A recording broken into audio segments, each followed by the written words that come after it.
When is this best taken? Best taken in the morning when once you're up from your bed, and then 30 minutes before breakfast. Yeah. Okay, so maganda kasi empty stomach pala dapat. Empty stomach. Okay, ano bang basic component ng acai? Anong basic component? Bakit siya maganda sa kalusugan? Okay, it has the highest antioxidant, no? So, okay. Like, tayong human beings, we need 3,000 to 5,000 ORAC value to combat yung free radicals nga that cause aging.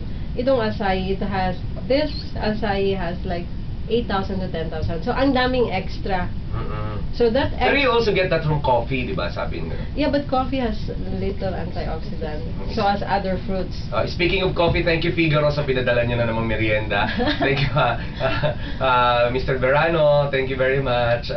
Ayun, so acai has very high, ano pa, antioxidant? Antioxidant, it has higher calcium than milk. Calcium, higher protein than egg. Okay. Vitamin A, B, complex, C, D, E, until Z, iron, potassium, potassium fiber, boron. Yeah. So kompleto. Kompleto. That's why it's called superfood. Superfood. Yeah. Yan, ha? Superfruit. Baka malay natin, ito pala ininom ng ni Superman. At kaya pala ganun ang mga Brazilian, no? Tone na tone ng katawan, tapos halos walang body, walang fats. Walang fats. At saka na-notice mo, kasi lean na lean, no? Ay, nakita ko sa Discovery Channel, yung mga natives talaga nila, yung hindi nga nag-shirt yung mga babae. You know, ang daming anak, pero tone na tone yung ano nila. Yung breast. Oh, yung breast nila. Diba? Maraming interesado. Text.